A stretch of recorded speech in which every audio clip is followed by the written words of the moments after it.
जय हिंद। तो आइए हम इस वीडियो में आपको फिजिक्स के ग्राफीय मोशन बताएंगे। 3 चीज़ इस वीडियो में बताएंगे, क्योंकि इससे पहले हम ग्राफीय मोशन से पहले आपको हम बता चुके हैं। इस वीडियो में ग्राफीय मोशन से स्टार्ट कर रहे हैं। तो इस वीडियो में ग्राफीय मोशन बताएंगे और दूसरा कोणीय वेग बताएंगे और तीसरा प्रक्षेप गति। प्रक्षेप गति का पथ क्या होता है? परवलयाकार होता है या 45 डिग्री का पार करता है। तो हम प्रोजेक्टाइल मोशन बताएंगे। प्रोजेक्टाइल मोशन इंग्लिश बोलते हैं, इसको हिंदी नाम है प्रक्षेप गति। प्रक्षेप गति का पथ होता है परवलयाकार पथ, यह 45 डिग्री को पार करता है। और इससे पहले हम कोणीय वेग सीखेंगे और उससे पहले हम ग्राफीय मोशन के बारे में समझेंगे। तो चलिए स्टार्ट करते हैं ग्राफीय मोशन के बारे में। देखिए ग्राफीय मोशन क्या होता है। ग्राफीय मोशन, ग्राफीय मोशन फिजिक्स, ग्राफीय मोशन चैप्टर है और फिजिक्स से आपका फिजिक्स बता रहे हैं। ग्राफीय मोशन, फिजिक्स के ग्राफीय मोशन। तो ग्राफीय मोशन क्या होता है? देखिए जैसे कि इसमें चाल या दूरी या वेग पता होना चाहिए। हम आपको बता चुके हैं त्वरण कैसे निकालते हैं, विस्थापन कैसे दूरी निकालते हैं और इसमें वेग कैसे निकालते हैं हम आपको बता चुके हैं। त्वरण निकालने के लिए त्वरण को हम लोग ए से डिनोट करते हैं। त्वरण बराबर अंतिम वेग माइनस प्रारंभिक वेग बटा में टाइम। ये त्वरण निकालने के लिए फार्मूला होता है।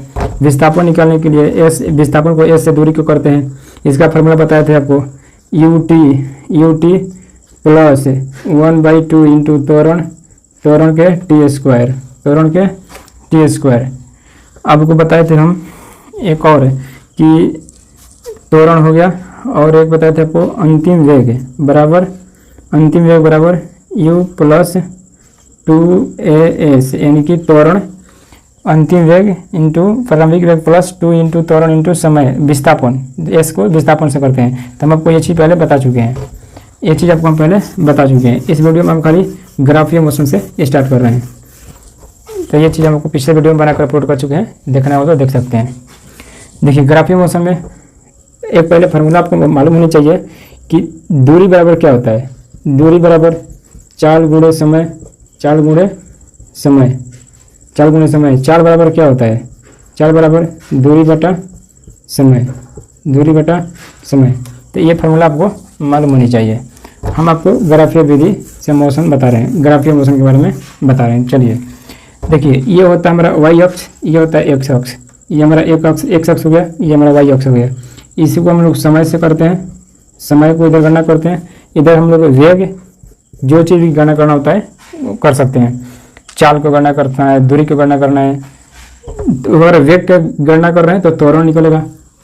देखिए यहाँ पर एक ये 0 हो गया, 0 से हो गया। यहाँ पर हम लोग मान सकते हैं कि ये 5 टाइम है, ये 10 टाइम है, ये 15 टाइम है, ये 20 टाइम है, ये 25 टाइम है। मान चलिए यहाँ पर 20 हो गया वेग, यहाँ पर 20, यहाँ पर हो गया 40 हो गया वेग, यहाँ पर 60 हो गया वेग, यहाँ पर 80 हो गया वेग, यहाँ पर 100 हो गया वेग और यहाँ पर 100 तक ही रखते हैं।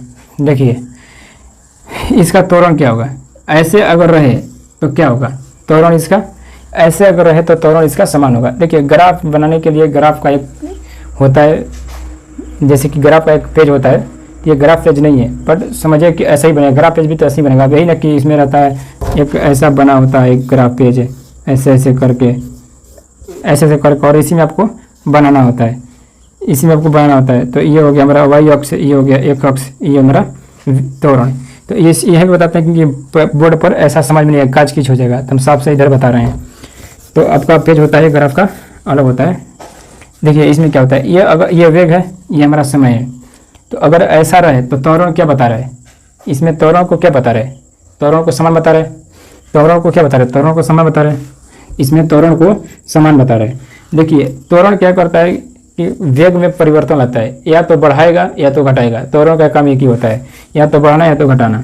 ये क्या होगा बताइए? तो ये वेग क्या हो गया? ये वेग क्या हुआ? ये वेग घट गया, वेग घट रहा है। यहाँ पर वेग क्या है? वेग समान है, त्वरण 0 है। यहाँ पर त्वरण 0 है, वेग समान है, क्योंकि 80 के बराबर है। वेग 80 वेग के बराबर है। तो यहाँ पर वेग समान है, त्वरण 0 है। यहाँ पर वेग घट रहा है। ऐसे अगर हो गया तो वेग घट रहा है। अगर वैसे हो गया, ऐसे हो गया तो वेग बढ़ रहा है। ऐसे वेग में बढ़ रहा है और ऐसे में घट रहा है और वैसे में समान है। तो ऐसे पूछता है कि त्वरण बढ़ रहा है कि घट रहा है। जैसे कि यहाँ पर दे दीजिएगा A B C D।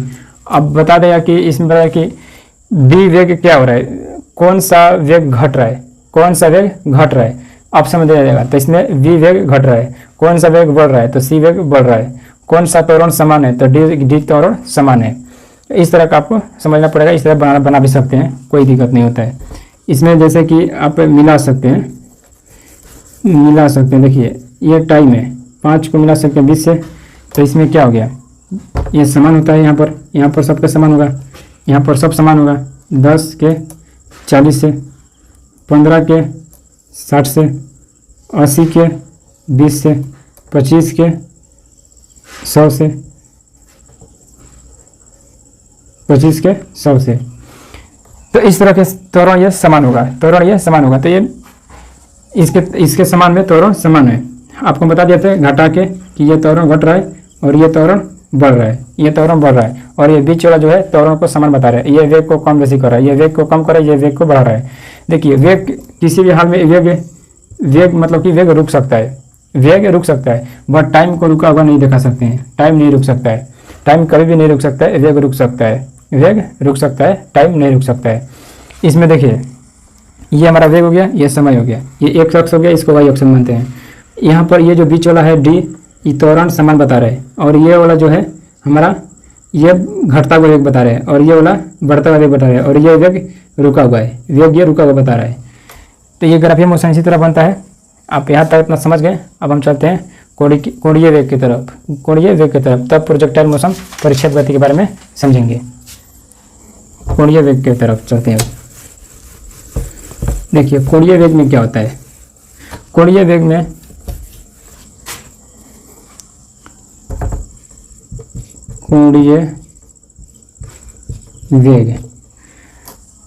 कोणीय वेग में क्या होता है कि आपको टाइम निकालना पड़ता है, सेकंड मिनट घंटा। जैसे कि ये समझ लीजिए ये हमारा पृथ्वी है, ये गोल है, कोई किसी भी चीज़ का गोल समझ लीजिए। अगर पृथ्वी के 1 डिग्री चलेंगे तो ये हमारा 1 से 11 किलोमीटर के दूरी तय करेगा। 1 से 11 किलोमीटर की दूरी, 1 डिग्री पर 1 से 11 किलोमीटर दूरी तय करेगा। 1 डिग्री पर 1 से 11 किलोमीटर, समझ गए। देखिए कोणीय वेग मतलब कि समय की गणना होता है। मिनट वाली सुई का कोणीय वेग ज्ञात करें, सेकंड वाली सुई के कोणीय वेग ज्ञात करें, घंटा वाली सुई के कोणीय वेग ज्ञात करें। तो इसका कोणीय वेग ज्ञात करने के लिए एक फार्मूला होता है ओमेगा ऐसे निकलता है। ओमेगा कोणीय वेग होता है इसका 2 पाई होता है, 2 पाई बटा में टाइम होता है।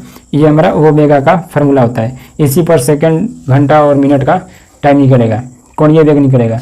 जैसे कि कहते हैं कि सेकंड वाली सुई मतलब कि सेकंड वाली सुई जो है हमारा 10 मीटर की दूरी पर है, मतलब कि 10 मीटर है, 10 मीटर गैप में, तो उसका कोणीय वेग ज्ञात करें। तो उसको हम पहले बताएं, पहले ये समझ लीजिए।